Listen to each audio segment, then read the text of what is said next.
Very wonderful program today because our keynote speaker actually just come back from Taiwan. And before we will start our program now.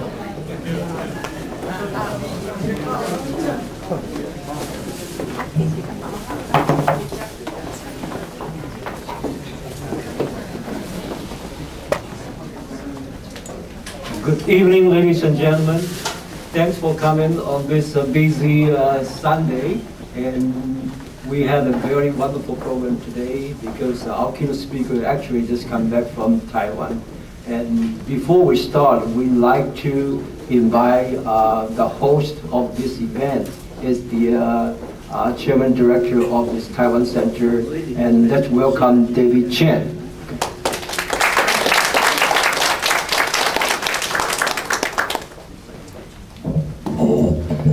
Good evening.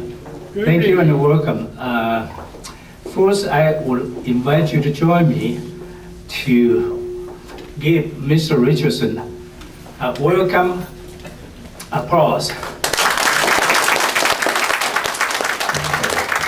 He just finished up 10 days in Taiwan and he might have a little bit jet lag. I want to share with you, last time I was here, it was June last year. He made a 90-minute speech. I was so impressed. Believe me, I was so impressed. A lot of Taiwanese history, education, and I'm ashamed as a Taiwanese, I don't know as much as he does. It's terrible. And he just mentioned to me, he made a trip to Taiwan and a doctor in Taichung up to listen to his speech and say, you know, I consider myself well educated and informed, but what you say, most of them I don't know. So, you know, last time we were here, not too that many people, you know, and my idea was, you know, to get as many people as possible to listen to his speech. Believe me, this guy, I don't know what's in for him, nothing, right? He's a great American. And as far as I'm concerned, a great human being, stand for right and wrong, righteousness, fairness. I have great admire to this guy. Right now we have so many people, and I was talking to him, you know, if possible he should make a trip, travel all USA, just like Formosa betrayed. Let as many people know as possible. You know, last year I was in the premiere Formosa Betray show in Los Angeles.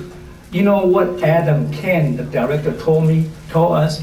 He was standing there and he told us, I didn't know in the 80s there will be some spy agent sent here to kill Americans. This story must be told even if I don't make money as a director. We need to do that. We need to push this if he's agree, you know, he's traveled to show it like Formosa betrayal. How's that? Thank you.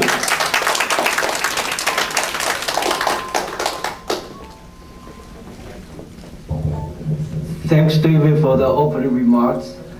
I think most of us, or I would say all of us, all come from Taiwan, or maybe you were born here, but your parents were Taiwan. And we always have the sayings, you know, people from hometown should know what happened there. And he had travel, this is his first time travel to Taiwan.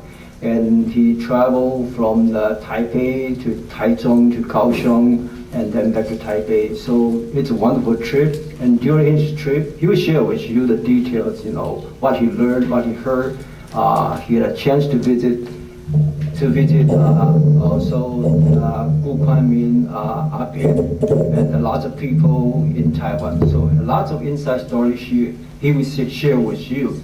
But the most important, I think we all agree, Formosa, our hometown, it's a beautiful island. But after his visit, after his speech, he probably share with you, is Taiwan a Formosa, beautiful island, or a purgatory? So it's something worth you to have it thought, okay? So I will not take too much time. Now let's welcome Michael to share with us his speech.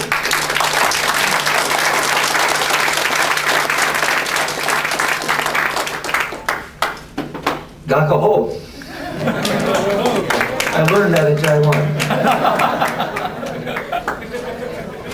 There's always also a clipboard going around, and if you have email and you'd like a free subscription to my articles I write about Taiwan, just put your address on and I'll give you a free subscription. I now love Taiwan after having visited the island and meeting all the fine people there. But it wasn't a love for Taiwan that got me started learning about Taiwan. It was because of my obligation as an American citizen. In a democracy, when the government does wrong, it's the responsibility of the people to do right. And about 2 years ago, I was very ignorant about Taiwan. And then I learned about the Roger Lin lawsuit, and I became curious about what are they saying? What about America's role in the history of Taiwan? And I began studying. And I learned that America has a responsibility that it has not lived up to. And more than that, America has failed to protect the human rights of the people of Taiwan.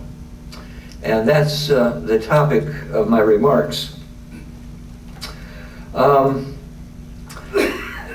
To begin telling the story of America's failure to protect the human rights of the people of Taiwan, it's necessary to look at a little bit of the history. So if you'll journey back in time with me. August 13th, 1945. That was the day that Douglas MacArthur, a general of the Allied forces, issued what they call General Order Number 1. And General Order Number 1 spelled out how the Japanese soldiers would surrender and to whom and where. And it discussed the surrendering Japanese all over the Pacific theater of war. When it came to Taiwan, it was determined that the Japanese soldiers in Taiwan would surrender to the troops of Chiang Kai-shek. But Chiang Kai-shek's troops had no way to get to Taiwan. So on October 25th, 1945, the United States Navy landed Chinese nationalist troops on the island. And that's how the Republic of China got to Taiwan.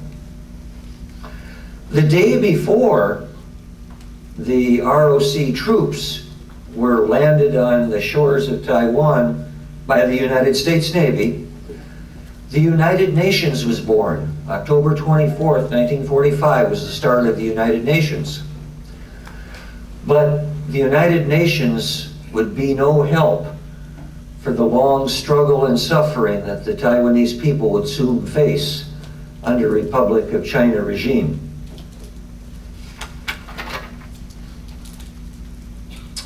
In 1946, the Chinese Civil War was going on.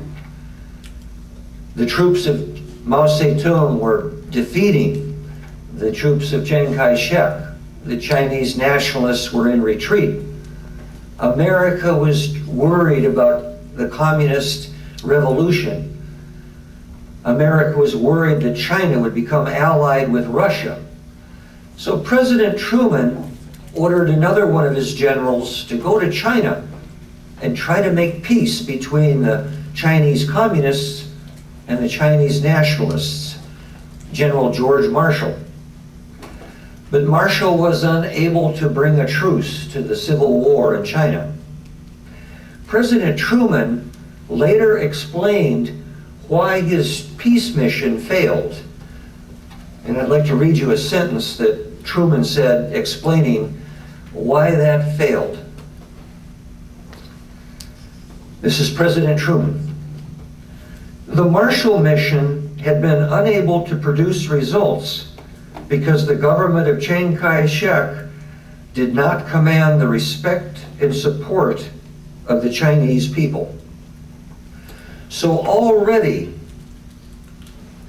months after America had landed the Chinese nationalists on the island, the president knew that he was dealing with a bad regime.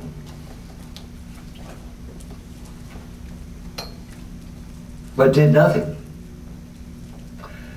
February 28th, 1947, a date that will forever scar the history of Taiwan, the 228 massacre.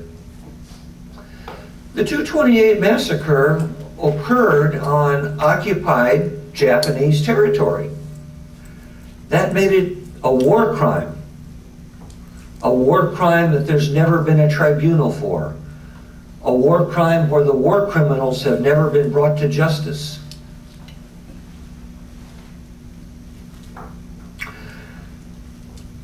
The Chinese nationalists in Taiwan said, we have a revolt going on.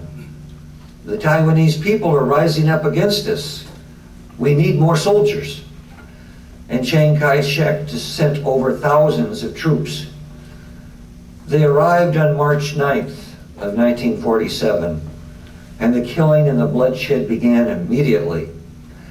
As the Chinese troop ships arrived to the coast, in the harbor there outside Taipei, they began shooting the docks before they even got to shore. And as soon as they landed, they drove trucks down the streets, just machine gunning the buildings, a wave of terror. On March 9th, hundreds of people were rounded up and executed, people that had been identified as troublesome. The doctors, the lawyers, the teachers, the civic leaders. Thousands more were gunned down in the streets simply because they were there when the machine guns were firing. More war crimes that also have gone unpunished. An American naval officer who was assigned to the council, George Kerr, sent daily messages to Washington about the terror that was going on, asking for help that never came. On March 12th, 3 days after the Chinese troops arrived and began the murder, President Harry Truman issued the Truman Doctrine. There were problems in post-war Europe, particularly in Greece and in Turkey. And so Truman said, well, we can't let bad things happen to the Greeks and the Turks. And he announced the Truman Doctrine. Here's what President Truman said about Europe while the killing is going on in Taiwan. Totalitarian regimes imposed on free people by direct or indirect aggression undermine the foundations of international peace and endanger the security of the United States. Well, wasn't that what was happening in Taiwan? Why does the Truman Doctrine only apply in Europe and not in Taiwan? Truman went on, I believe that it must be the policy of the United States to support free people who are resisting attempted subjugation by armed minorities or outside pressures. Well, that is what was happening in Taiwan. So the Truman Doctrine only applied in Europe and not in Taiwan, a double standard. Shame on Harry Truman. I used to be kind of fond of Harry Truman. He was one of my favorite presidents, but after I've learned what happened, I've lost any respect. And he was also the president who made the phrase, the buck stops here. He's the one that makes the decisions. Well, the buck stops there, Mr. President. Harry Truman, you're responsible for what happened in Taiwan. You sent the troops there, you were informed by George Kerr what was happening, and you did nothing. Finally, the reports coming from the American Council built up so much that on April 21st of 1947, the American ambassador, Walton Butterworth, sent a memo to Chiang Kai-shek, a thick memo, detailing the eyewitness reports of the tragedy and the torture and the murder that had been gathered from Americans, Canadians, and British that were in Taiwan. Chiang Kai-shek said, well, I'll read the memo. This is not what I'm hearing from my troops on the ground. And nothing happened. I don't know if Chiang Kai-shek read the memo or not, but the Americans did nothing other than give the report to him.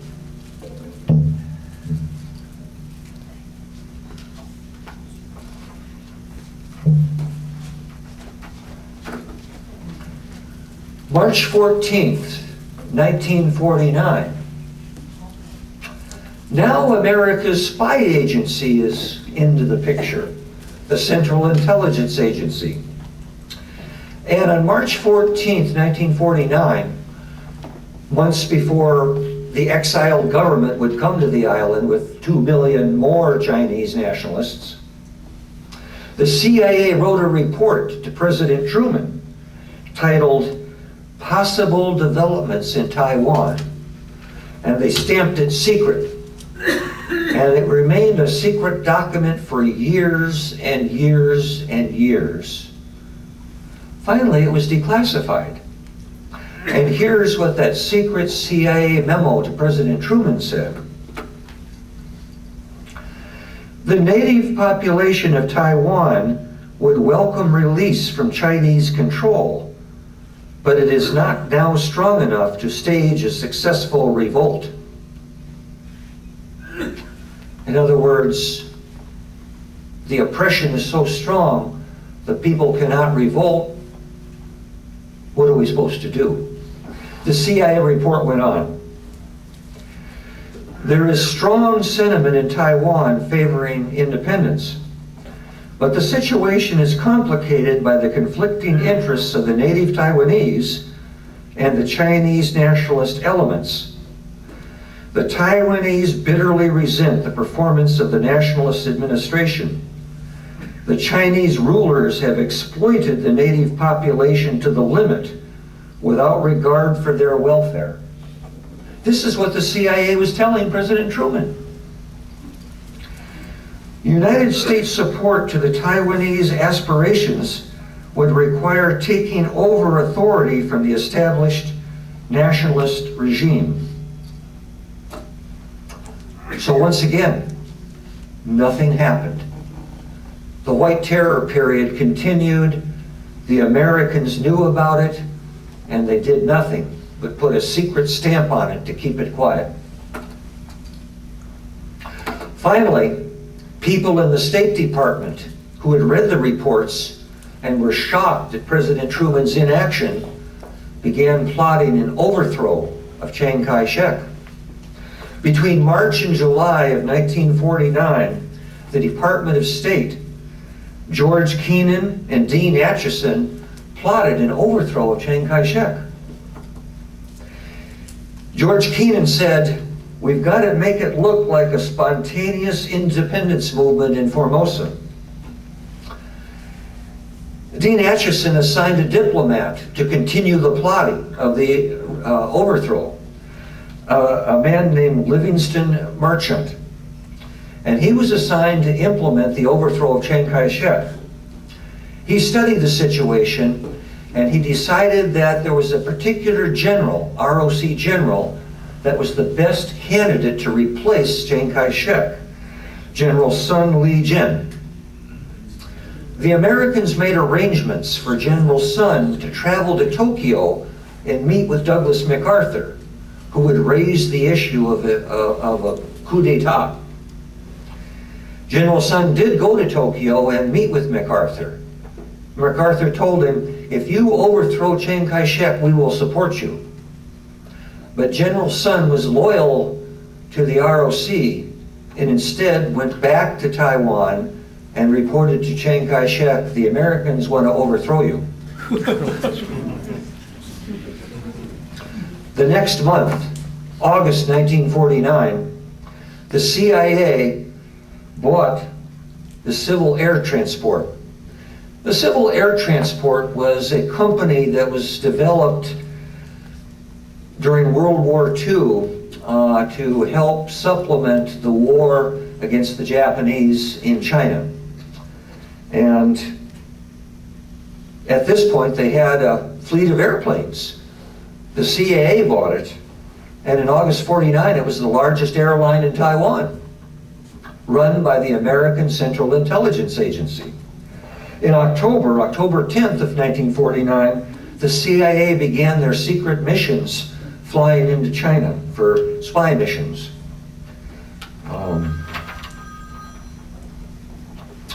November 3rd, 1949.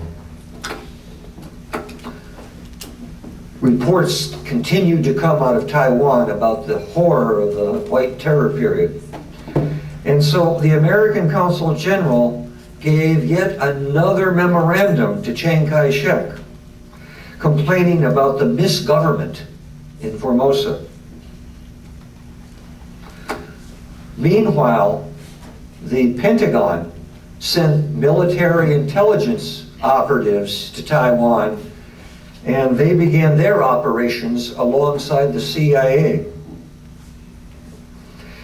That year, that the CIA set up their own private airline in Taiwan, and that the Defense Department set up spy operations, both of which worked with the secret police of Chiang Kai-shek.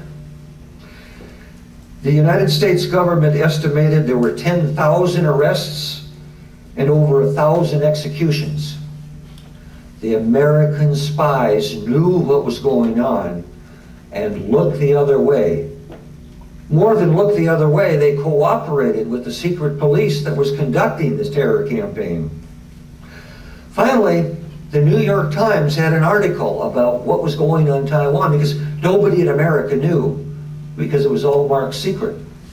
The New York Times article said that there was indiscriminate ferocity in the campaign against the Taiwanese people. But that was one newspaper article. Nothing else happened. Finally, May 1950, the men in the Department of State, still sickened by the reports of what was coming out of Taiwan and the inaction of the American government, tried to plan another overthrow attempt of Chiang Kai-shek. This time it was the Secretary of State himself, John Foster Dulles. He and Dean Rusk, later a top American government official, planned an overthrow of Chiang Kai-shek once again. And this time, because it involved the Secretary of State, they took their plan to President Truman directly. And he said, no, leave Chiang Kai-shek alone. 1 month later, June 25th of 1950, the Korean War broke out. And Taiwan's fate was sealed for the rest of the time up to today's date. The outbreak of the the outbreak of the Korean War caused a huge influx of American military personnel. The CIA increased their station. We had 600 spies in the CIA station office. During the Korean War, the CIA made 15,000 secret missions into Korea and China from Taiwan.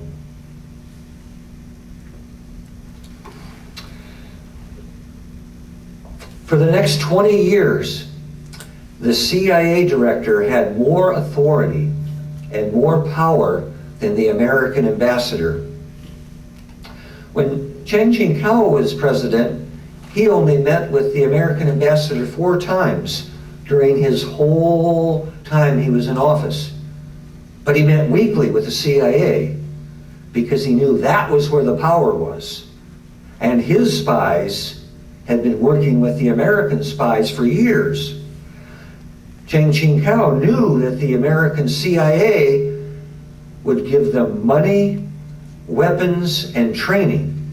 All the American ambassador gave them was talk. July 19th, 1950. Finally, the troubles in Taiwan had gotten to the attention of the American Congress. President Truman spoke to Congress about the problems in Taiwan. President Truman said, "The present military neutralization of Formosa is without prejudice to political questions affecting the island." In other words,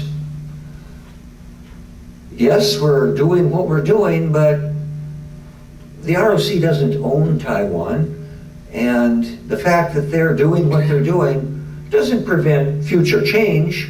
Not to worry, we have it under control. But still, voices in Congress were not satisfied. And now talk got to the United Nations.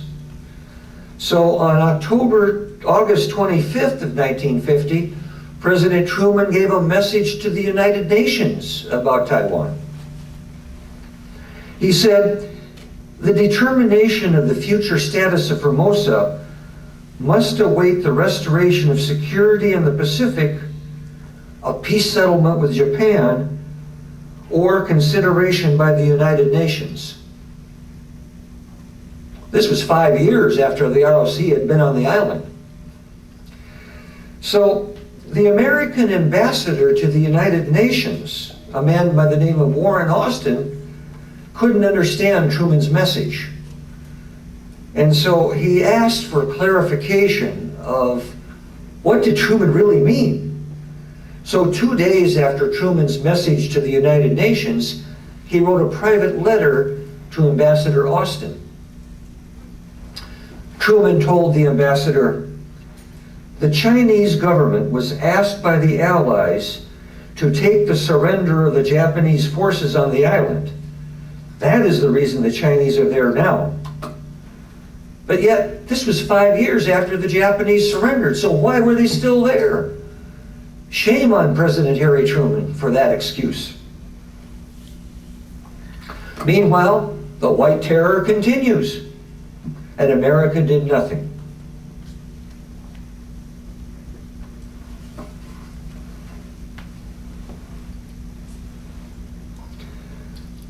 The Korean War was now underway.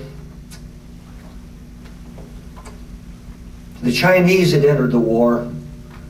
America was desperate not to lose the Korean Peninsula and began trying to get other allies to help the fighting. Chiang Kai-shek saw his opportunity and said, "I've got 33,000 crack troops that all speak Chinese and they're ready to go." Truman thought about it. We could sure use the help, but would there be any repercussions? And he asked the CIA for their opinion about Chiang Kai-shek's offer of 33,000 troops. So one more CIA secret report. The CIA told President Truman, "The employment of the Chinese nationalists would alienate the other Asian countries, which already consider the Chinese nationalists to be reactionary, politically incompetent, and already repudiated by their own people." So President Truman declined the offer of troops by Chiang Kai-shek. Why? Because their reputation was already so internationally harmed, the United States wanted no part of it.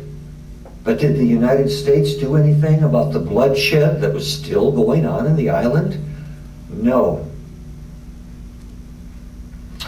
By 1951, the CIA operation had gotten so large in the island, everybody knew, oh, there's the CIA. So they formed a cover operation.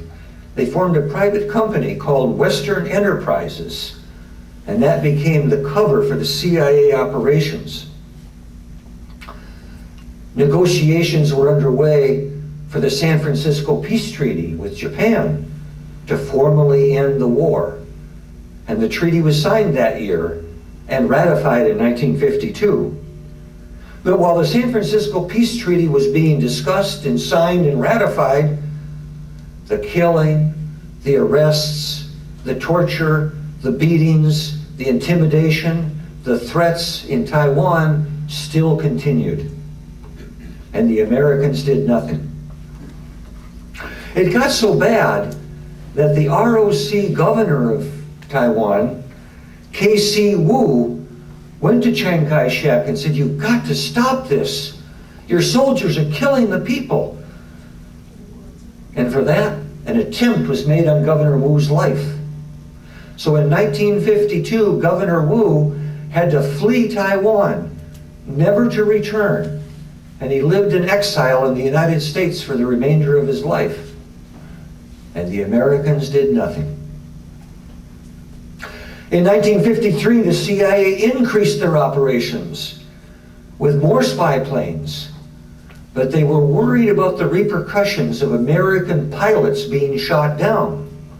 So the American CIA began training ROC pilots to fly the American planes. And they formed a special squadron called the Black Bats. And then another squadron was formed called the Black Cats. And the Black Bats and the Black Cats flew spy missions for the United States government. 148 Black Cat pilots were shot down and killed during the many years that the CIA-sponsored spying continued. The ROC pilots flew P-2s, B-17s, and B-26 planes into China for the American Central Intelligence Agency. And then when the American government developed a new spy plane, the U-2, we trained the ROC pilots for that, and America flew U-2 flights from Taiwan over China until 1974. America cooperated with the secret police of Taiwan because we wanted to use it as a spy base.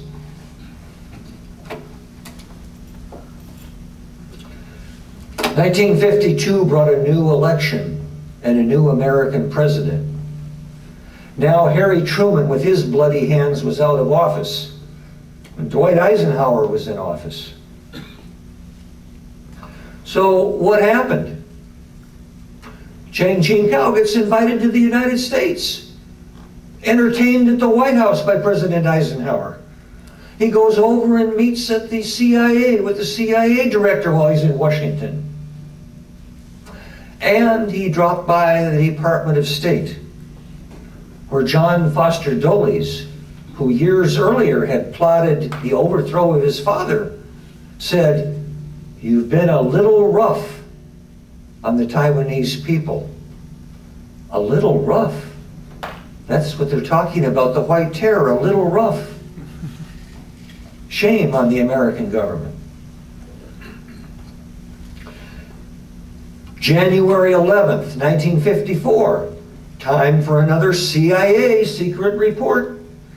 This one was called China in the Shadow of Communism. But they quickly decided, well, this shouldn't be secret. This is good propaganda. And they published it into a booklet. And now America learned about two Chinas, Red China and Free China. Except the problem is, Free China, Taiwan, was neither free nor China.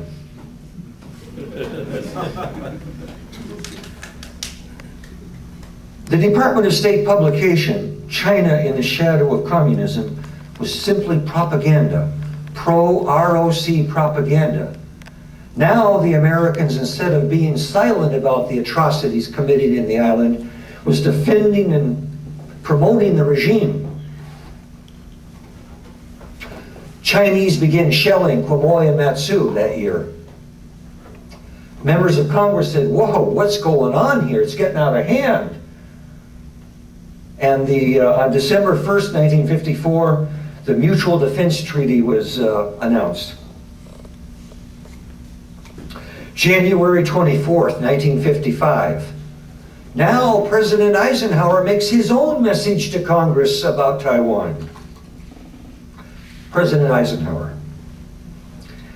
Since the end of Japanese hostilities in 1945, Formosa and the Pescadores have been in the friendly hands of our loyal ally, the Republic of China. Friendly hands? The ROC had bloody hands. Shame on Dwight Eisenhower for saying that. America's foreign policy with respect to Taiwan, I call the four doubles. Double talk, double standard, double dealing, and double cross. April 16th, 1955, another CIA report. This one was going to stay secret and remain secret for years and years and years, hidden away from the American public. And of course, the Taiwanese people never had an idea what the American spy agency was saying. This secret CIA report was titled Morale on Taiwan. Well, I would think the morale of the people on Taiwan, suffering as they were, would be of interest to the American government. But it turns out that the CIA report was not about the morale of the Taiwanese people who were doing the suffering. It was about the morale of the ROC mainlanders. That's what the report was about. Let's read a little from the secret CIA report. Strong countermeasures are being enforced throughout the island against communism, which is being effectively suppressed. Strong countermeasures, effective suppression. Those are the code words for white terror.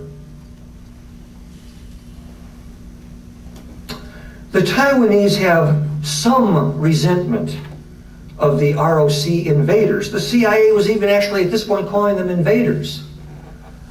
But I think the phrase some resentment didn't come very close to describing the suffering and the pain of the Taiwanese people. But the psychological factor of the Taiwanese people is of little importance, the CIA said, because the Taiwanese people are largely passive. So the CIA report identified the four groups of people who they were concerned about. The first group was Chiang Kai-shek, his family, and his immediate circle of advisors, about 100 people. And they said that's the most important group that we should be concerned about.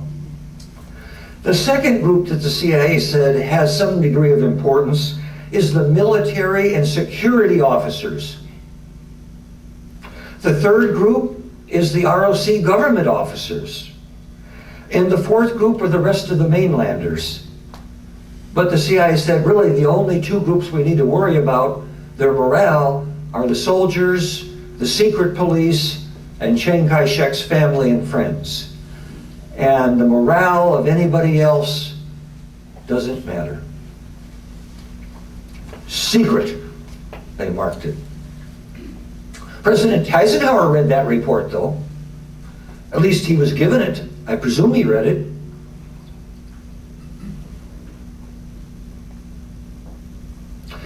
During that time, there was a senator in the United States by the name of Joe McCarthy. And he began talking about the communists in the State Department and started going after those that cared about Taiwan. Now, a lot of people, and Joe McCarthy's charges were later proven to be false, and his reputation is, but at that time, nobody knew that. They thought he had some secret information. Well, Joe McCarthy actually did have some information. Misinformation that had been fed to him by the ROC government. Nobody really knows that Joe McCarthy's false charges against the State Department originated in Taiwan, originated by the ROC government. That same year, 1955, General Sun, who had been loyal 5 years earlier, 10 years earlier, and had refused to engage, 5 years earlier, and refused to engage in an overthrow of Chiang Kai-shek. Chiang Kai-shek had been watching General Sun and said, well, I know the Americans approached him I don't think I can trust him. And General Sun in 1955 was placed under 33 years of house arrest for his loyalty to the ROC regime. That same year, the Green Island political prison contained 14,000 political prisoners.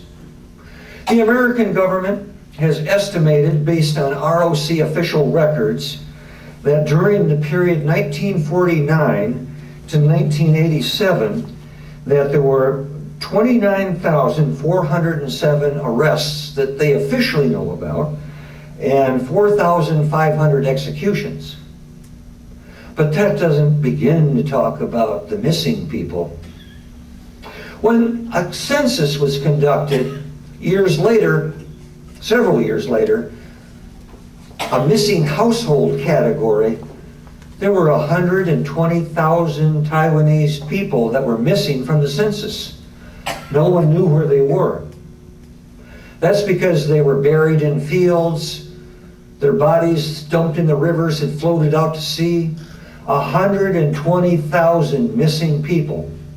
When you add the 120,000 missing people and the 30,000 that now they admit were executed and murdered during the massacre and white terror period, that's 150,000 people killed while the American government did nothing.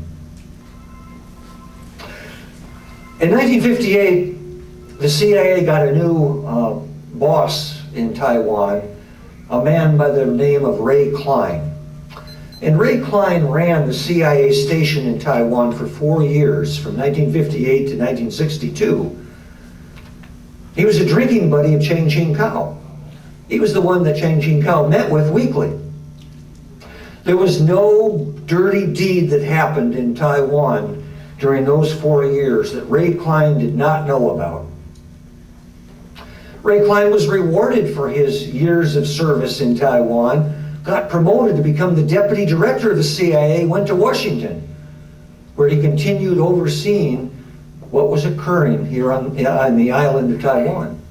And then he got promoted in 1969, he became the director of intelligence for the Department of State. For 10 long years, Ray Klein oversaw the misdeeds in Taiwan, knew all about it, and the Americans did nothing. I don't know how many Ray Kleins there are in the American government. I hope not very many, but he was a bad one. On September 1st, 1958, Eisenhower wrote a personal letter to Chiang Kai-shek. This message sends my warm personal regards to a leader of outstanding valor and highest principle. That was the dictator Chiang Kai-shek that he was writing that to. That's what he said to him, the killer. Shame on President Eisenhower. He had no business saying that. He'd been getting the reports from the CIA. He knew what was going on, and he tells Chiang Kai-shek, outstanding valor and highest principle. A disgusting period of American history. And that was a year after the American embassy in Taipei was raided by a mob. There had been an incident where an American soldier had been accused of raping a woman, and an angry mob attacked the U.S. embassy. The ROC secret police saw this as an opportunity, and they let the mob go in and attack. The police stood by while the mob entered the embassy, and once the embassy had been breached, the secret police officers of the ROC government went in, and they stole documents, American documents. Safes were broken, secret American files were taken. Chiang Ching-kuo monitored the situation, and nothing was done. And yet, months later, Eisenhower writes this letter about your highest principle to Chiang Kai-shek. Now it's 1961. A new American president, John Kennedy. Well, John Kennedy is a popular American president in no small part because he was assassinated. President Kennedy and Richard Nixon talked a little about Taiwan during the debates. They debated what to do about Quemoy and Matsu. Richard Nixon said, well, you've got to defend Quemoy and Matsu at all costs. John Kennedy said, well, you know, those islands are pretty close to China. I'm not so sure that all that important. You know, maybe we could let them go. Let's keep track of what's going on in Taiwan. So the CIA wrote a report to President Kennedy. This report, also marked secret, was titled Prospects for the Government of the Republic of China. So let's see what President Kennedy read that the CIA told him.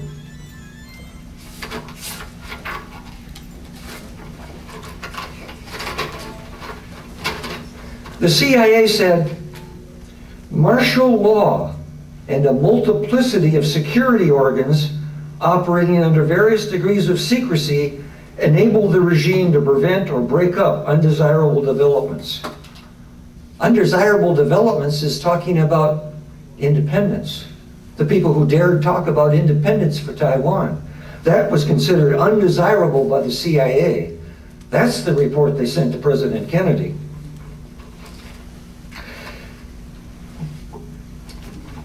At this point, troubles were building in Vietnam. The United States went right from one war to the next, and they continued to use Taiwan as their base of operations. They used Taiwan as their base of operations for all of Asia. Taiwan had more American spies than any other country in the world. When Henry Kissinger launched his secret war in Cambodia that the American public didn't even know about, those planes that ran bombing missions into Cambodia flew out of Taiwan, flew out of the secret operations that the American government conducted in Taiwan.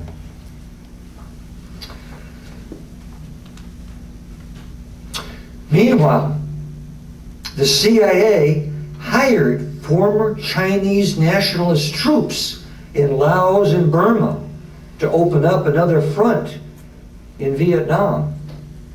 Chinese nationalist renegades became CIA employees. So what happens? Time for another visit for Chiang Ching-kuo to Washington. In September of 1963, President Kennedy entertained Chiang Ching-kuo in the White House. And once more, a trip to the CIA, where he met with CIA Director Allen Dulles.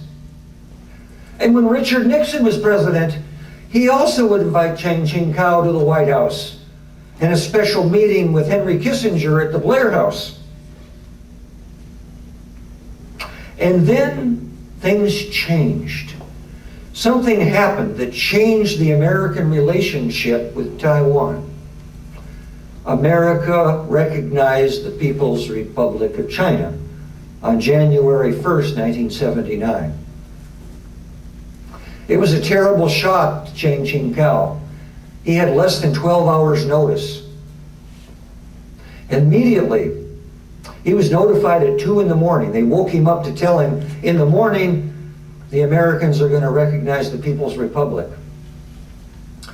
While the American government and public are being informed about the recognition of the People's Republic of China, in Taiwan, Chiang Ching-kuo was meeting with all of his advisors and secret police apparatus and said, we have to change our focus. We've got good control of the island. It's now time to move our operations to America. And Americans began tasting what was happening in the island of Taiwan for so many years. And a secret war broke out in the Chinatowns all over the United States between the People's Republic of China spies and ROC spies that were sent by the plane load over to the United States. And bribery, intimidation became commonplace throughout the Chinatowns of America. In San Francisco, it became open street violence. And KMT supporters came out with long sticks and attacked Taiwanese demonstrators on the streets of San Francisco. And America's colleges and universities became targeted. Taiwanese students that had come to America to study were spied upon on virtually every campus they attended. And if they engaged in any kind of protest activity, the folks back home had to account for it. Family members were called in for questioning. I live in Boston. Mao Ying-jeou went to Harvard in Cambridge, Massachusetts, just outside of Boston. He was president of the student chapter there. He was what they call a professional student. He published a newsletter for all the schools in the Boston area. And at a protest outside the Boston Public Library, he was photographed with a camera in his hand. Now, he denies spying. He says, I wasn't a spy, prove it. I tried to do just that. And of course, how do you prove somebody was a spy years ago? Not very easy. But I did get a message from a woman that had been a student at one of the other schools in Boston. And she said that within a week of her arrival in Boston, she had got a letter from Ma welcoming her to Boston and inviting her to come to a student meeting. But she wasn't at Harvard. How did Ma know she was in Boston? That's what she asked me. Well, I don't know. I think I know, but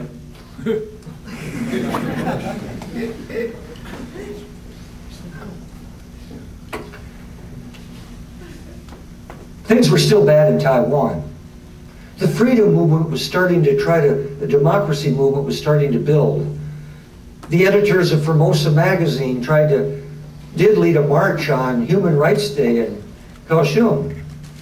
But ROC black shirts disrupted the event. There was fighting, and the editors of the magazine were all charged with inciting a riot. The Kaohsiung 8 served long prison terms. One of them, Mr. Lin, been in jail, severely beaten during his interrogation. His mother had been to visit him, saw his terrible condition.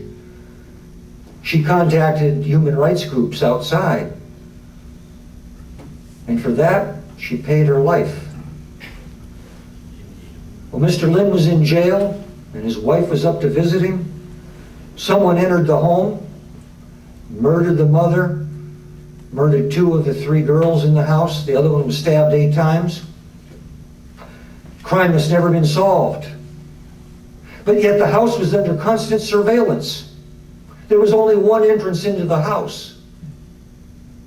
How did a killer get in the house, and for what motive?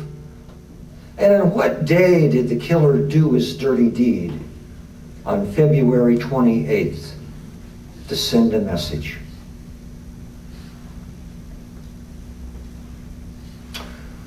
The battle for control of America's Chinatowns continued, particularly strong in San Francisco.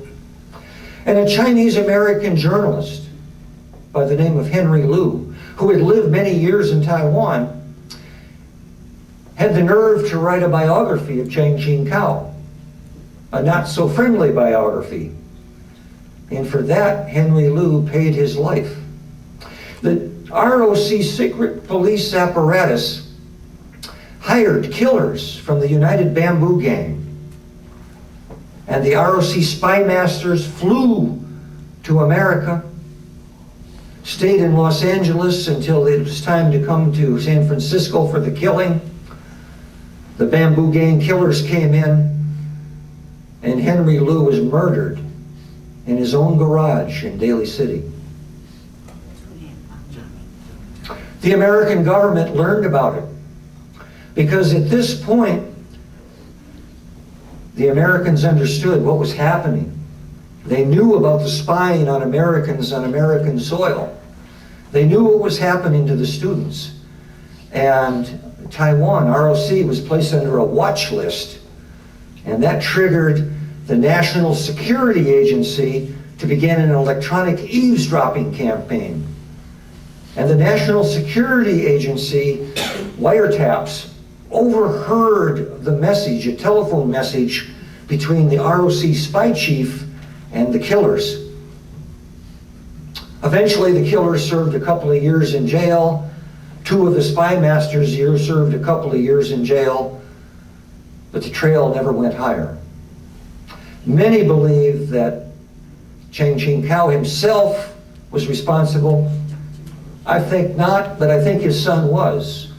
And many believe that the son directly gave the orders to perform the killing. It's believed that at that time that the secret police wouldn't have done that without approval directly from the Changs. Many now credit Henry Liu's murder in Daly City with ending the martial law period. Chang Ching-kuo was aged, in poor health, and finally I think his eyes were opened at what had been done. And in 1987, the martial law period ended. In 1992, a group in America called the Formosa Association for Human Rights wrote a letter to then President Bush, the first, and complained about the blacklists that ROC was still using. The blacklists that would keep people out. Any Taiwanese American that was on the blacklist that came to the United States couldn't return to the country. There was still pressure on protesters and dissenters. And so the Formosa Association on Human Rights sent President Bush a letter complaining about the blacklists and complaining about the case of 5 university professors that were suffering back in Taiwan. President Bush wrote back. Actually, President Bush didn't write back. He had the State Department write back, but at least there was a response. And here's what the response said.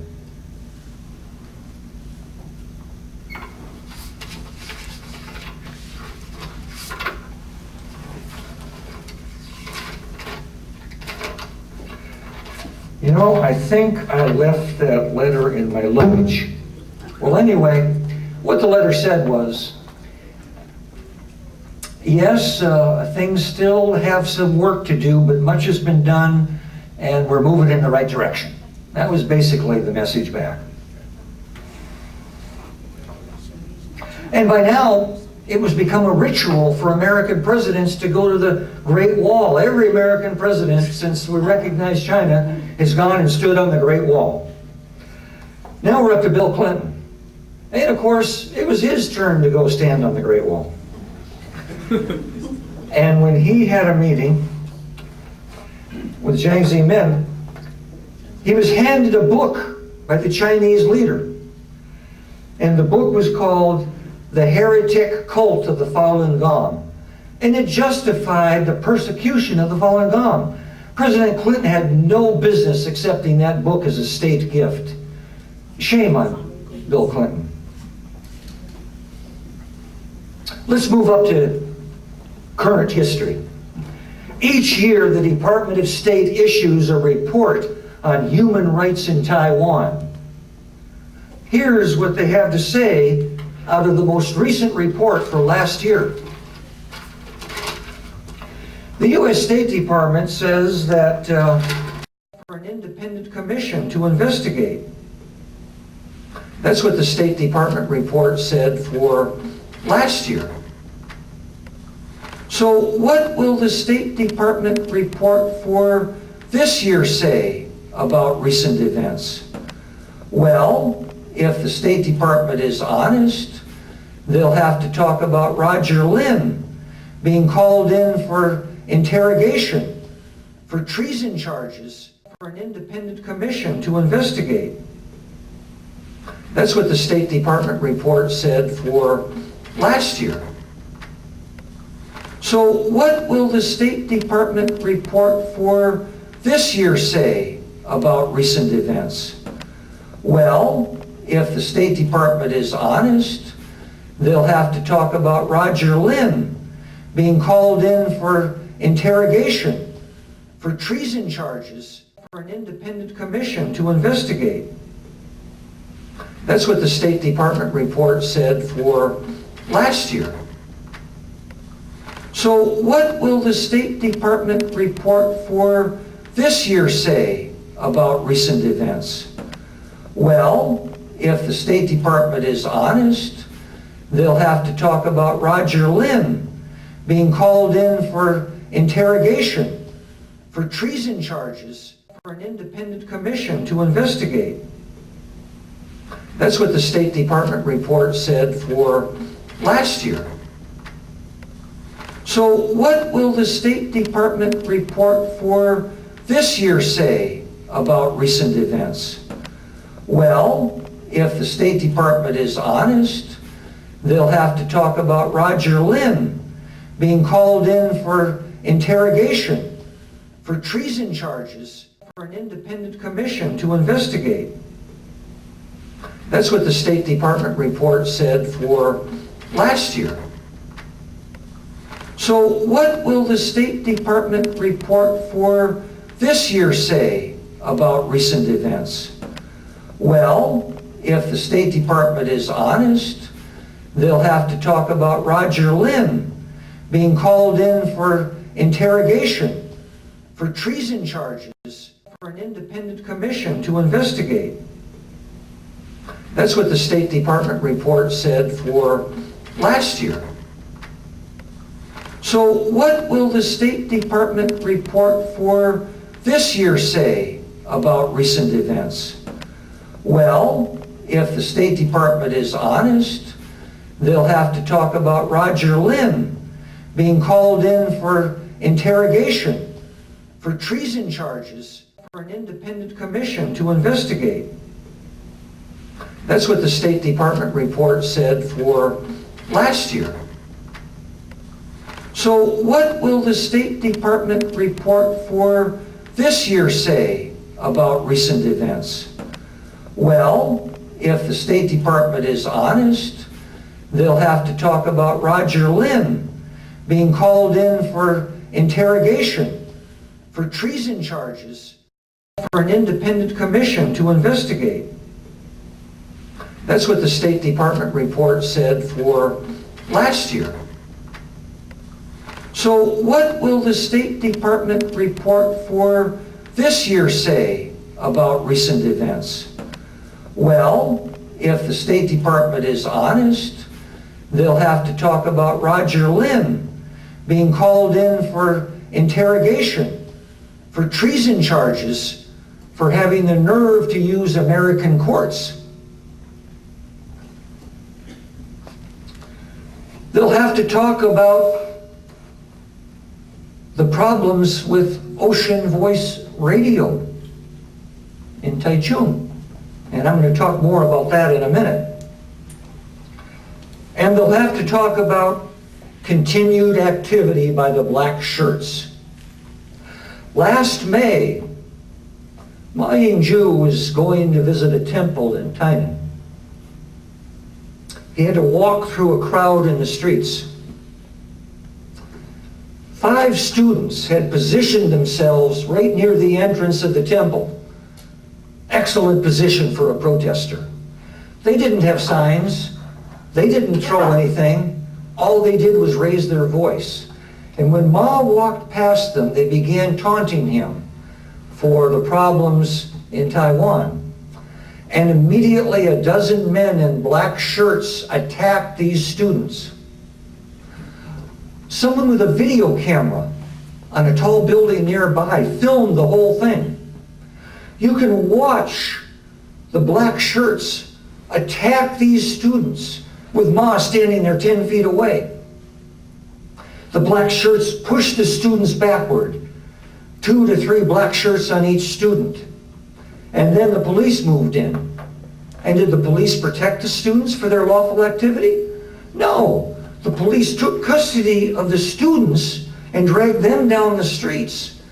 And the black shirts filtered out into the crowd. Nothing happened. The students were released after interrogation. And the black shirts got away with it right in front of Ma, right there on the streets of the city, right in plain sight. Black shirt activity is not what a democracy is about. I just came back from a 10-day trip to Taiwan. And with my own eyes, I saw police brutality. I went to visit President Chen at the Taipei Detention Center where he's being held. While I was waiting to get in to see President Chen, a police car had driven up and parked inside the gate. I was about a half a block into the prison in a building waiting to go in to see the president. And all of a sudden I heard shouting, yelling, and so I looked out the door, and then I noticed the police car. The police car was parked there, the door was open, and a man was standing between the door and the car itself, doing nothing, standing there totally passively. And a policeman with a helmet and a bulletproof vest was this far from his face, yelling at him, yelling so loudly I could hear him half a block away.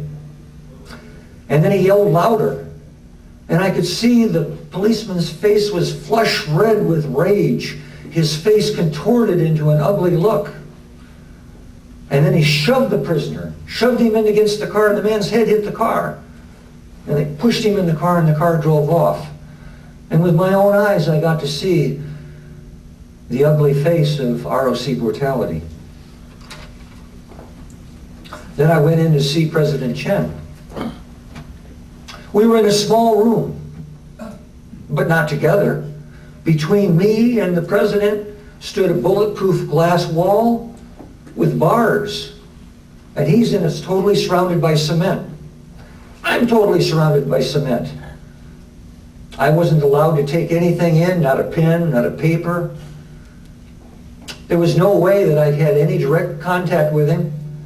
There was no way he could have left the room. And we still had 3 guards, one standing right behind my back, one standing right behind his back. And the one standing by him was busy taking notes. But he didn't need to take notes because we had to talk through a phone, which no doubt the 3rd policeman that was watching through a window was recording. All intimidation. Intimidation designed to keep Chen quiet. Intimidation designed to keep people from visiting. While I was in Taiwan, I met with a wealthy and powerful businessman, active in the DPP. Ku Kwang-ming owns a large fishing fleet. We went up to his office, very expensive plush office. His secretaries dutifully bowing. Obviously a man used to leadership. And we talked about international politics. But as I got up to leave, and he stood up to shake my hand, all of the trappings of leadership fell away. And suddenly I was looking into the eyes of a frightened man. And Mr. Ku said to me, "Please help us." Words that I would hear at every stop I went to. The next time I heard, "Please help us," was in Kaohsiung. I'd given a speech, the same speech you've heard, in an open park, 1,000 people present. Afterwards, I was standing near the front as we were getting ready to go, and a man in a dirty t-shirt with bad teeth a poor man, an old man, came up and said, "Please help us." Again and again, I would hear that. When I went to Taichung, the group I was with didn't tell me where we were headed. I thought we were going to the hotel. We arrived in downtown and went to a building, and all of a sudden I realized this isn't a hotel, it's an office building. We went up in the elevator, and I went into an office. I didn't know what it was. There was desks, secretaries. We went into a conference room. I sat down and I said, well, it's about lunchtime. I guess here's where we're going to eat lunch. And as I'm looking around, trying to figure out what kind of business is this, the station manager of Ocean Voice Radio came in, welcomed me to the studio, and I learned I was at a radio station. And I would later see the broadcast booth. And then he said, this is our 15th anniversary of illegal broadcasts. And I said, illegal broadcasts? How can that be? This is a radio station. To me, an illegal radio station is something that operates out of a van at night and goes from one intersection to the next and is low power. But this was a radio station. And he said, we've applied for a license 6 times, and we're always turned down. And I said, well, maybe there's a frequency problem. The licenses are issued to protect radio frequencies so that one station doesn't interfere with the signal of another. He said, no, this is a clear signal. I said, well, why did they turn you down? He says, they don't even tell us. I said, well, how can you operate without a license? He said, well, they come in and they arrest and they harass and they raid. And then he told me that 2 station employees had committed suicide because of the persecution and the pressure. The most recent was December of 2008. The station manager in Taipei set himself on fire. Clearly a political statement. I said, well, what about arrests? That must be in the past. That can't be now. He said, no, we had 4 arrests last year. I said, well, what about the raids? That must be in the past. He said, no, they raided us in February, a few weeks ago. And I wasn't prepared for that. I really wasn't. So, there's much to be done. There's much to be done. For myself, I'm going to continue writing, and writing much. I initially was motivated by my desire as an American citizen to try to correct the wrongs of my government. Now I've got the love of Taiwan in my heart, and I've got these images, these requests to please help us. The man being shoved against the car, the radio station being raided. So I'm going to do what I can. What I think that we here in America need to do to help the people in Taiwan is get the Congress to act. The courts have shown us through the Roger Lin case, they're sympathetic. The District of Columbia U.S. Court of Appeals said the stateless people of Taiwan are living in political purgatory. But the court would not act further because the court lacked war power. And President Obama has been silent about Taiwan. All that Obama has ever said is in November when he went for his trip to the Great Wall, is he said he subscribed to the one China policy, and Taiwan was part of China. That's what we get out of the president. So I think it's the Congress where we must act. There's 435 representatives and 100 senators. That's a House with 535 doors. Plenty of opportunity. Every person in this room has got a congressman, a representative, and 2 senators. That's 3 people each of you can contact about the problems in Taiwan. It's been over 10 years since Congress had hearings about Taiwan. It's been over 10 years since the United States had a foreign policy review about Taiwan. And it's time for some action in Washington, and we need to let our voices be heard. So right now, I'd like you to help me practice raising our voice. Will you stand up and raise your voice for Taiwan? Stand up with me. Taiwan! Taiwan! Taiwan! Taiwan! Taiwan! Taiwan! Taiwan! Taiwan! Thank you. Thank you.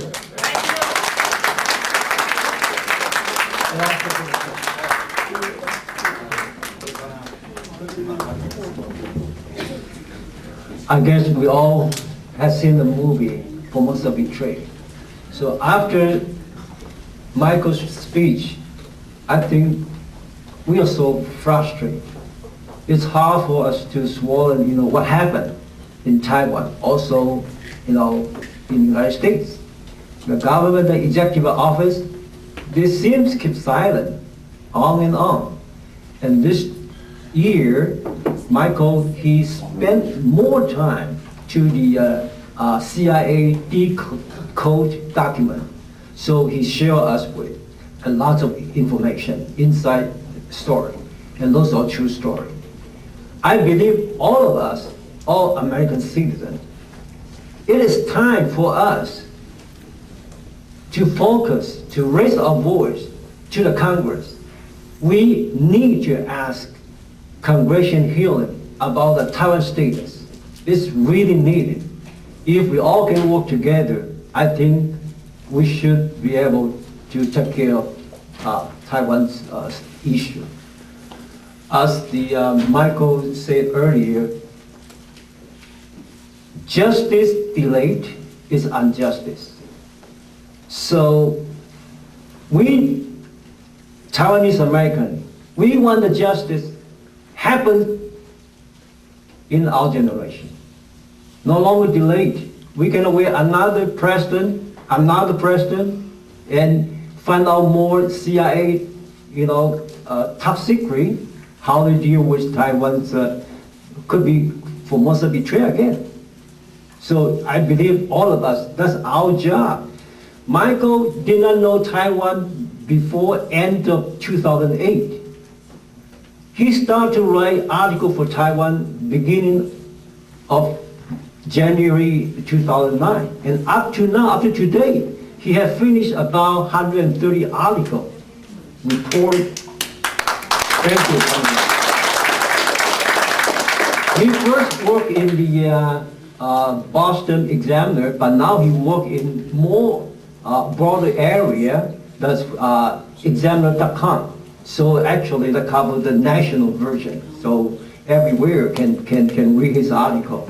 And so for his trip, 10 days trip to visit Taiwan, he's going to share lots of information, what he's saying, what his thought, and I guess we all believe, to travel 1,000 miles, it's always learn more than you sitting at home to read 10,000 books. Now, in the past, a little bit over 1 year, he wrote 130 articles for Taiwan, and now he traveled more than 10,000 miles back and forth between Taiwan and the United States. I believe he will voice for us more inside story. Last question? Sure, I think next we will have the Q&A, please. Okay. Well, first of all, thank you so much for the thorough research. I mean, I'm sure everybody here feels the same way, and like you said already, we're so educated through your seminar. But I just want to get your suggestions, like how to get other Americans to be interested in Taiwan topic, because I feel up to this point, it's just the best secret about, among Taiwanese. Every seminar I've ever been to about Taiwan, 99.9% of people who showed up in the audience are Taiwanese. And the only way to make it a successful movement is get more Americans to understand what's going on. Any suggestions on what we can do to get more people interested? For sure. So her comment was that we need to get more Americans involved in the future of Taiwan, and I totally agree. I'm just doing the best that I can, and all I can say is that we each need to make an effort.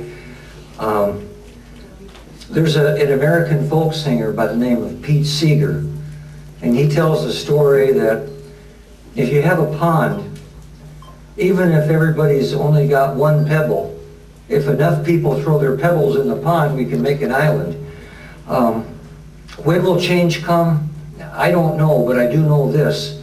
The harder we work, the sooner change will come. I don't have an answer to your question, except we just need to constantly be working more. Yeah. Any other question? I think we can take few questions. Yeah. I have the other concern is because Taiwanese right now in Taiwan were educated by Kuomintang, and they will think that they are Chinese. So it's very hard. Even I went home 4 years ago. I was talking to my relatives, young generation. I found that their senses, they are more like Chinese thinking instead of Taiwanese thinking. Like, you know, so even for humanitarian reason, if there's a vote, I really doubt it, because the way that Chiang Kai-shek's government educate already inside it.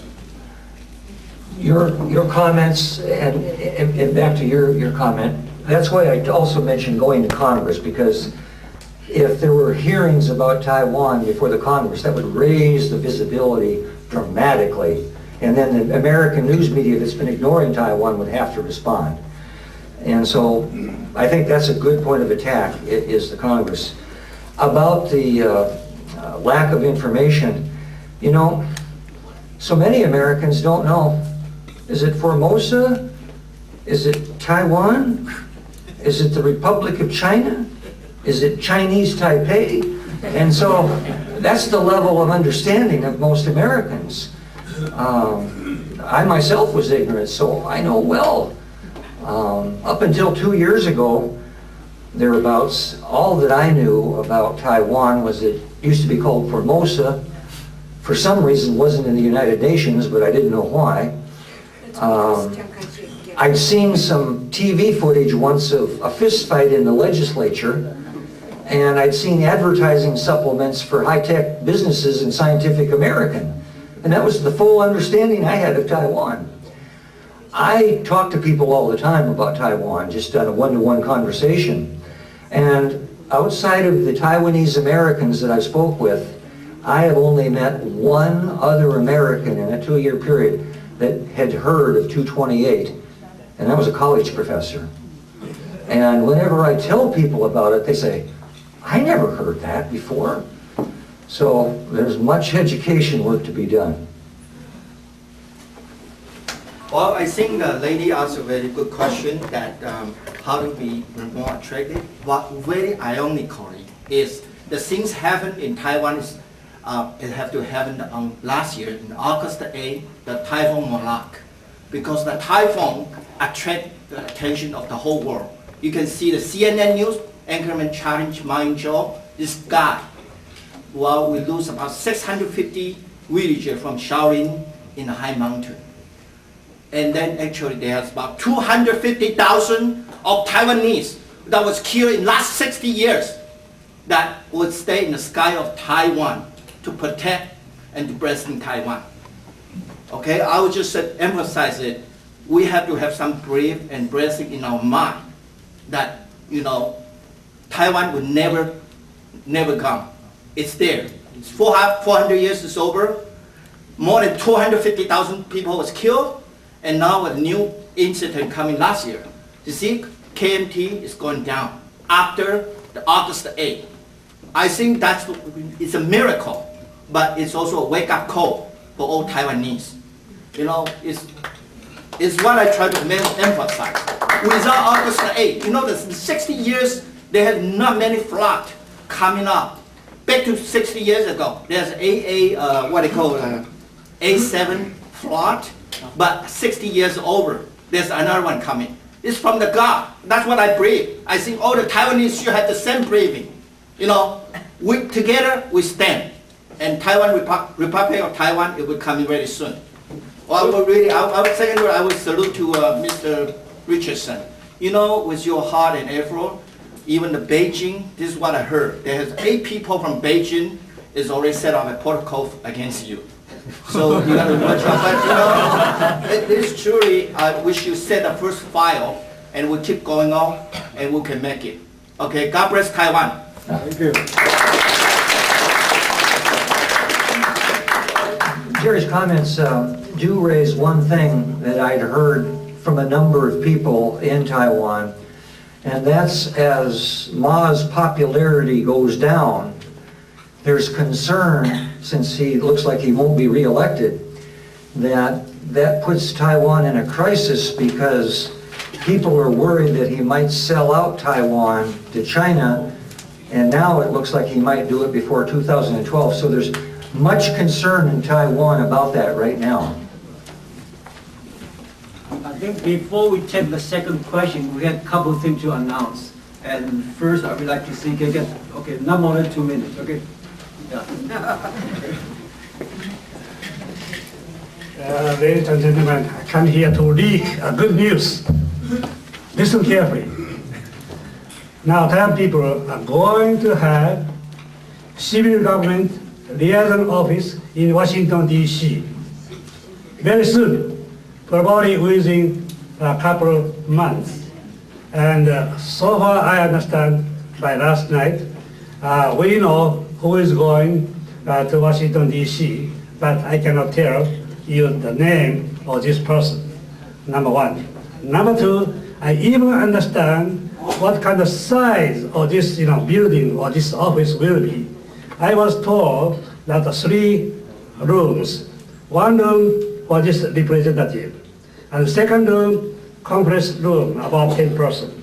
And another big room, probably can put a 10 desk and can have 10 employees working there. And in addition to this, 3 units, there are small units for the meeting the visitors. So this is what I have heard. Just good news for everybody, and in the future, we need all of us to support this operation, number one. Number two, we're talking about the so many Congress approach. Now, in my hand, I have that name, address, and not the email address, but the fax number, also called the Committee of Foreign Affairs, 47 Congress people. And we need everybody's help to send a fax, to send a mail to these 47 representatives in the Congress, plus their hometown. Some of them have 6 offices, some of them have only 2 offices. If we work together, send our voice to these people, then we can change the tide. We can reach our goal. So this is very simple, leaking a little bit of the exciting information to all of you. Thank you very much. In addition to that, 마지막 건 다이루라 판세라 하.这个孙先生哈，建议讲，咱加减啦哈，1块2块无要紧，10块5块拢无要紧吼，来小可做一个吼，底下缀1块钱吼，来互人客安尼啦吼。我来讲，因为较歹势吼，所以我为了开始吼。无要紧，你设备吼，有无拢无要紧吼，但是吼总是一个心意吼，多谢。Thanks for CK. I think local Taiwanese actually have done a lot of things. Some of you probably are aware, but some don't know at all. We have a lawsuit against KMT recently, okay? It's regarding the issue of the stolen property, assets from Taiwan. It's regarding the gold bond. I had a sample here, just in case you have relative, family member seen this before. This is so-called the gold bond, okay? Chinese government from the Qing dynasty, they pass on and they issue the bond all over in the world. And big portion of the bond had the market in the United States. And this bond actually sold to the general public. The bond supposed had a redeem date. Unfortunately, before the redeem date, and it become default. So this bond actually is about 20 pounds. In the market, it's sold, well, you can get it from the eBay or anywhere, you can Google, you can check it. And one area you can check is the historical bond somewhere. You can see it. And this is major part of the lawsuit that's going on. If the lawsuit can prevail, go through, I think we can kick out the KNP out of Taiwan because they will go bankrupt. For this gold bond, the issue, the penalty with the interest, with the face value, it could be about 20,000 times of the face value. Okay. Please recall, it happened in Taiwan 1950. 1950 at the time, you know, they convert the old NT dollars into new NT dollars. And it's 40,000 to $1. So if we get a lawsuit, if we win the lawsuit, and it could, you know, 27,000 times.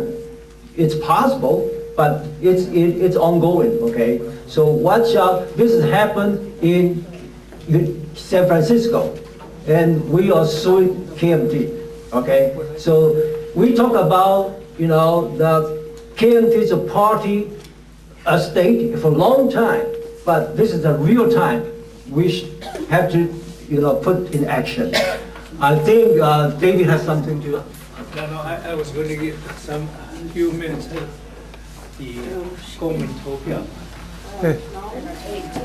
You want to have a few minutes, make an announcement? Hi, D080. I just want to remind everyone that you should have received the 2010 U.S. Census form by now. Has everyone received the census form? Yes. Yes. And you remember to check off other Asian and write in Taiwanese, right? Yes. Is there anyone who didn't receive a form? Raise your hand. I can give you one. Okay. And also, we were earlier during the campaign, we were selling T-shirts. We have a few left, so if you'd like to buy one, we have a few in the back. So just come back and say hi.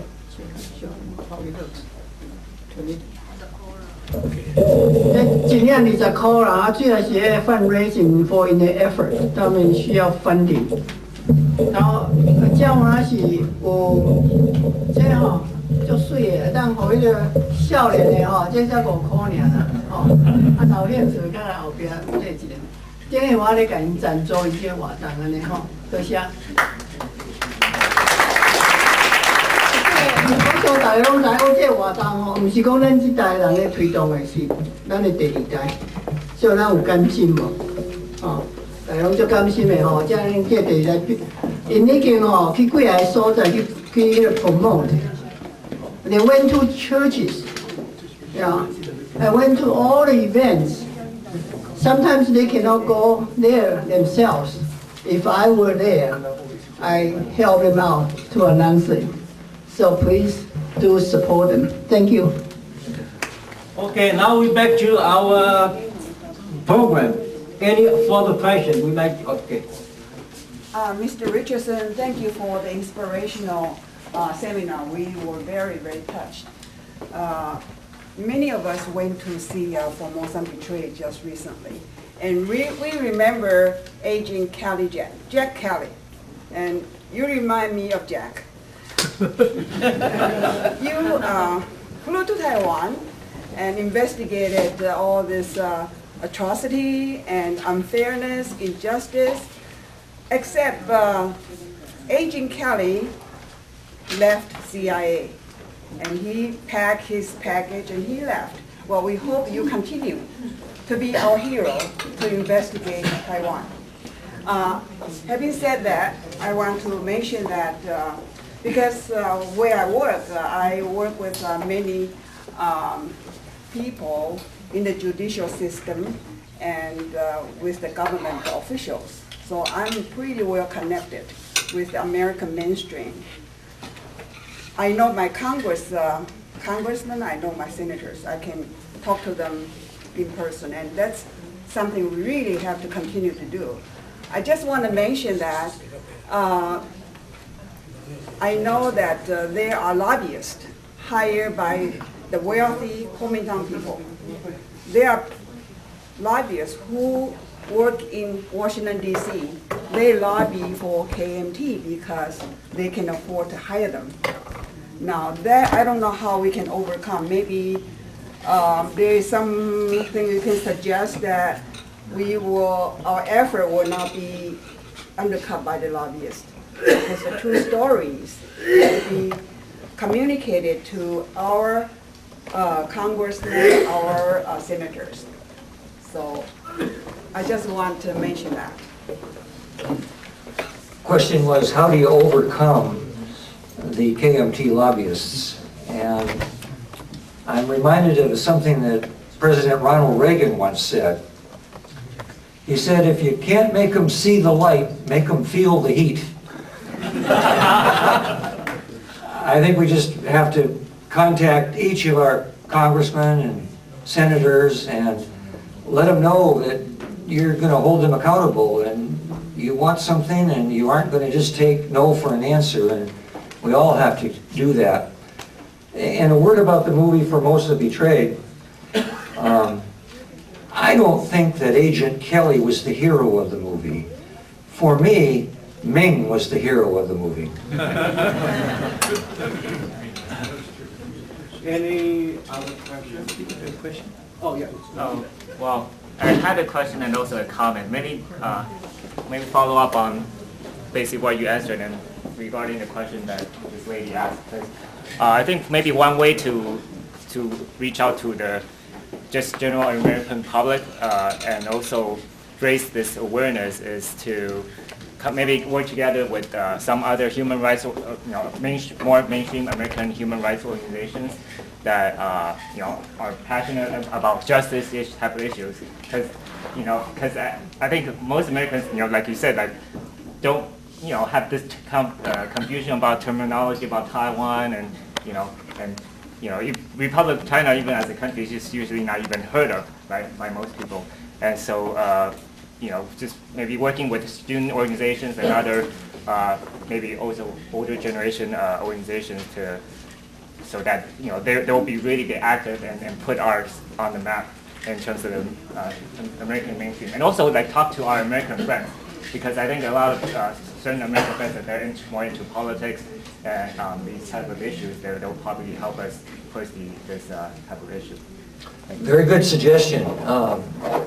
I think the human rights groups that deal with other issues should look at Taiwan's situation, and we all need to be activists.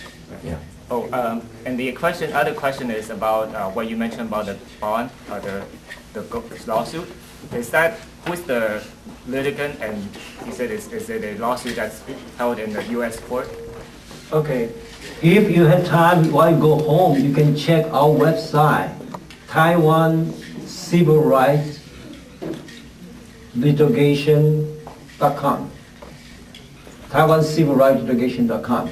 So there's the very details why we're suing for. And Taiwan Civil Rights Litigation actually is an organization we registered to IRS.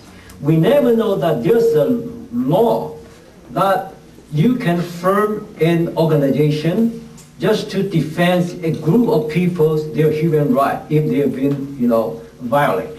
So that is the voice for Taiwanese community. In the future, I hope we can work together. Right now, we really need the younger generation. Before we came here, we discussed with Michael, we really need the young professional to join us. This is a tough job to fight against the KMT.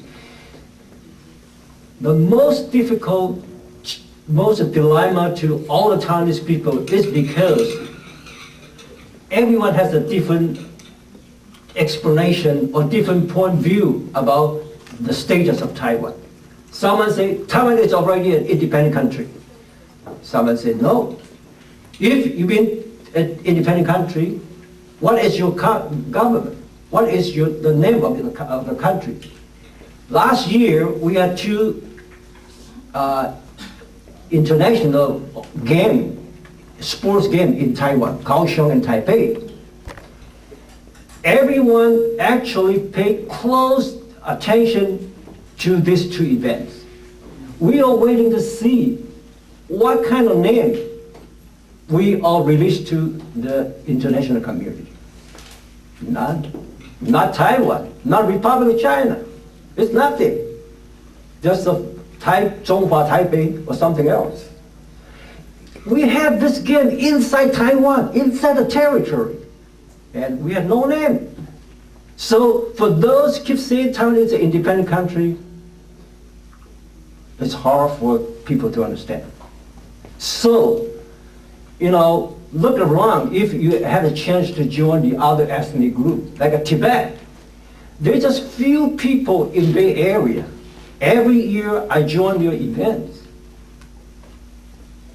Every time a gathering like this, then about 50% is white Caucasian join with them. They bring friends to work together. But, we are very good. We are close relating in our community. Unfortunately, we are poor in outreach to the outside, networking. So we really hope the younger generation can join us, spend some time to check our website, and it's a tough job. It's not easy, We have nothing, okay? We're just individual.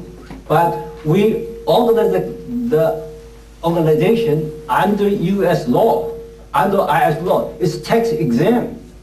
You can help us to raise some money. I really appreciate some of here inside this room help us. That's why we can raise the 2 lawsuits. The first lawsuit actually we held up and sue in the military court. Unfortunately, the military court said lack of jurisdiction, so the case is dismissed. But lack of jurisdiction doesn't mean no jurisdiction. It's just waiting somewhere. Somewhere like a 3 court decision, the judge said, the first we had the lawsuit in the Columbia District Court. The judge said she feels sorry for the people of Taiwan. People of Taiwan, in the past 60 years, it's a stateless. We don't have a nation. But some people keep saying we are an independent country. It's really confusing, okay? But the judge told us it's stateless. While we appeal to the appeal court, the judge said, as Michael repeat and repeat, the people in Taiwan doesn't have a legitimate government recognized by the international community. The people of Taiwan live in the political purgatory. That's our country, our family, our hometown. Michael is American. I guess all of us are American. He just touched Taiwan's history about less than 2 years. He raised his voice, speak for us. We need our second generation. Most of us here are about 60. We are old, okay? We need a younger generation to get involved and to, share with your friends. And I know a lot of you could be, specialized, your expertise, law degree or something. Focus on this. The Taiwan status needs every Taiwanese American, Taiwanese around the world's attention. I think CK something. Just one. Just 1 minute. Now I'm coming here as the secretary of Taiwan Civil Rights Litigation Organization. Now look, I'm almost 80 years old. We need a young generation. We need young people to come up and to take my job. I'm too old to do this. But I'm brave enough. I don't care what kind of risk. So I'm doing this job, but I really hope more young generation can join with us and then talk about this organization. And I can assure you, this is the only one organization that can protect Taiwan people in the world. Who protects the Taiwan people? Which one? Can you tell me the name? No one. But we do. We really care for the Taiwan people. So our organization is trying to protect Taiwan people. So you have that kind of braveness, that kind of guts, please join with us.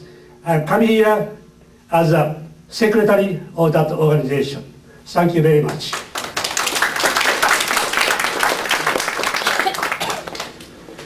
There is one thing that can be done that doesn't cost any money. There's a group of 24 people in Los Angeles. They've been doing it since January 19th. No matter what the weather, every Tuesday they go to the federal building and they protest for Taiwan. They put up banners, they pass out flyers, they talk to pedestrians, they give brochures to cars that drive by. And one of them's a 97-year-old woman. They call her Grandma. And they even tell her, well, when the rainy days don't come, and Grandma comes anyway. Lately, Grandma has been alternating. She comes 1 week to the vigil at the courthouse, and then the next week she goes to church and prays for Taiwan. But every week since January 19th, 24 people in Los Angeles are getting the word out. And that's something that can happen. I'd like to see every federal courthouse in the United States have a group going like that.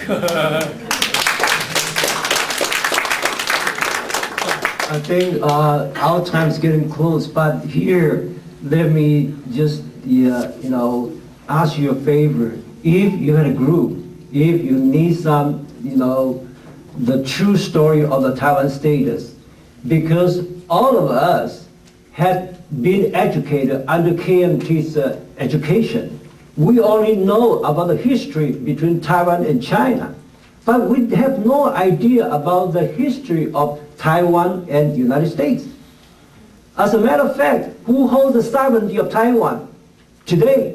Under the Peace of San Francisco Peace Treaty, United States holds the sovereignty of Taiwan. It's never been changed since World War II. The treaty was signed in San Francisco, 1951, September 8, and every year, CK and I and some other friend, we had a press conference in Bay Area. We try to call everyone's attention. If the younger generation, you had a better education, you're much more fluent in English than we old people, I think you can do a much better job. Especially you guys know the Facebook or the Twitters, and we just learned it, okay? We don't know how to fix it. Yeah. So, yeah, I think it's about, yeah. Can I have a question for Michael? Sure, yeah, of course. Michael, I recall last time you were here, you brought up 3-4 names of congressmen very influential in the Congress, and we should keep in touch. Could you give us that? Do you remember? You were talking about some of the difficulties the older generation has. One of them is memory.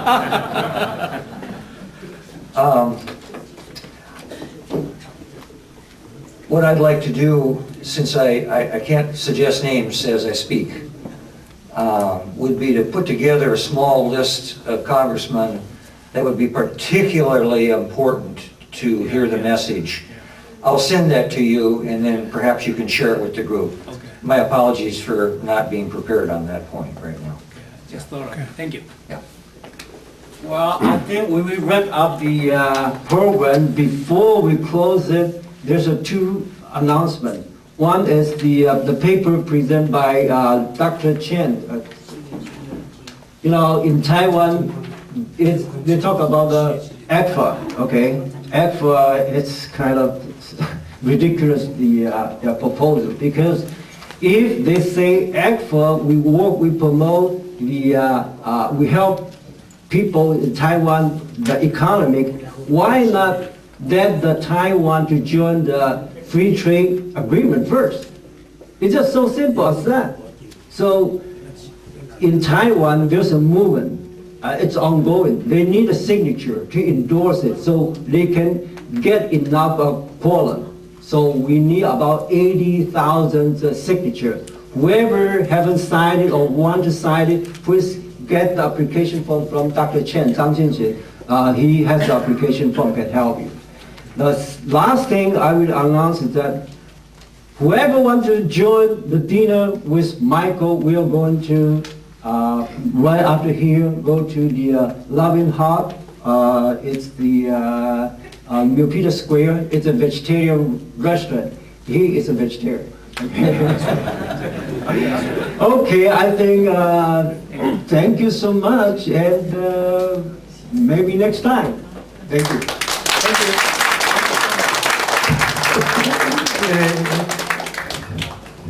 各位拜托一下吼，你若同意讲，这个要提出迄个国民投票的时阵吼，拜托恁若手做的时阵，拜托恁写下来，我所交互阮。你若无法度写详细的时阵，你若无法度写详细的时阵，才寄来台湾会馆登上。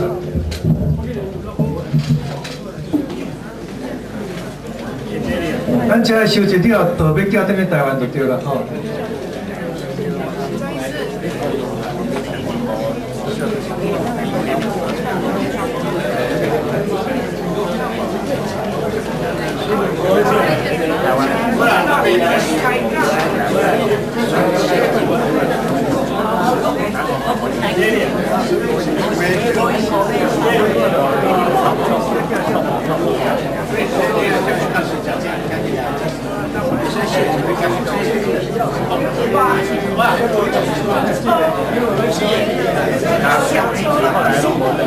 是毋是我一寡朋友按到收椅啊，好无？收椅啊，收去好，多谢多谢。